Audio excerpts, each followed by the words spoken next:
தமிழ் உறவுகளுக்கு வணக்கம். அரைச்ச மாவை அரைக்கும் விஜய் என்ற தலைப்பில் இந்த காணொளியை காண்கிறோம். அரைச்ச மாவை அரைக்கும் விஜய் ஏறத்தாழ 58 ஆண்டு காலம் தமிழக சட்டசபையை, தமிழ்நாட்டை ஆட்சி செய்து வருகிறது இந்த திராவிட கட்சிகள் திமுக, அண்ணா திமுக.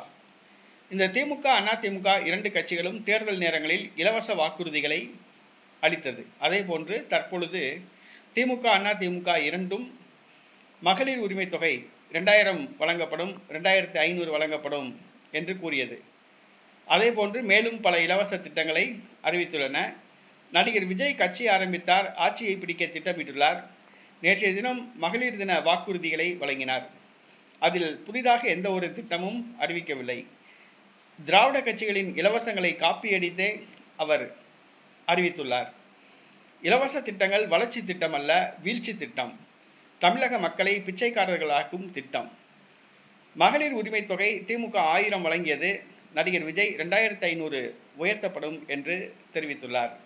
வருடத்துக்கு 6 கேஸ் சிலிண்டர் வழங்கப்படும், இலவச சிலிண்டர் வழங்கப்படும் என்று அறிவித்துள்ளார். அடுத்ததாக 1ஆம் வகுப்பிலிருந்து 12ஆம் வகுப்பு படிக்கும் குழந்தைகளுக்கு, அவருடைய பெற்றோர்களுக்கு வருடத்துக்கு 15,000 ரூபாய் வழங்கப்படும் என்று அறிவித்துள்ளார். ஏற்கனவே இலவச வீடு, இலவச கார் வழங்கப்படும் என்று அறிவித்திருந்தார். வெறும் இலவச அறிவிப்புகளைத்தான் நடிகர் விஜய் அறிவித்து வருகிறார். ஆக்கப்பூர்வமான எந்த ஒரு அறிவிப்புகளும் அவர் அறிவிக்கவில்லை. தமிழ்நாட்டை முன்னேற்றக்கூடிய எந்த ஒரு திட்டங்களையும் அவர் அறிவிக்கவில்லை. மாணவர்களுக்கு, இளைஞர்களுக்கு தொழில் தொடங்க, தொழிற்சாலைகள் அமைக்க எந்த ஒரு திட்டமும் அவர் அறிவிக்கவில்லை.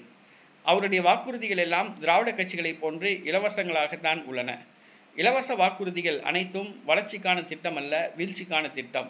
தமிழ்நாட்டின் கடன் சுமையை மேலும் அதிகரிக்கத்தான் செய்யும். ஆக நடிகர் விஜய் நல்லாட்சி தருவார் என்று எதிர்பார்க்கப்பட்டது. இலவசங்களைத்தான் தருவதாக வாக்குறுதி அளித்துள்ளார்.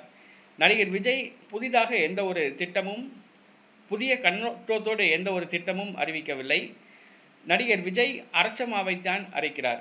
திமுக கூறிய இலவசங்களைத்தான் சற்று கூடுதலாக தருவதாக அறிவித்துள்ளார். நடிகர் விஜய் புதிய மாற்றத்தை உருவாக்கும் நோக்கத்தோடு எந்த ஒரு அறிவிப்பும் அவர் அறிவிக்கவில்லை. இது நடுநிலையாளர்களுக்கு அதிருப்தியை கொடுத்துள்ளது. அவர்களுடைய எதிர்பார்ப்புகளை பொய்யாக்கியுள்ளது.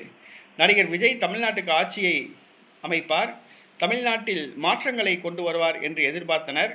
ஆனால் மாற்றத்தை கொண்டு வருவதற்கான எந்த ஒரு திட்டமும் அவர் அறிவிக்கவில்லை. இலவச திட்டங்களைத்தான் அறிவித்தார். அரைச்ச மாவை தான் அரைச்சிருக்காப்புல, புதுசாக எதுவும் அவர் அறிவிக்கலை. இதனால் விஜய் மேலே மக்களுக்கு இருந்த எதிர்பார்ப்பு பொய்யாகியுள்ளது.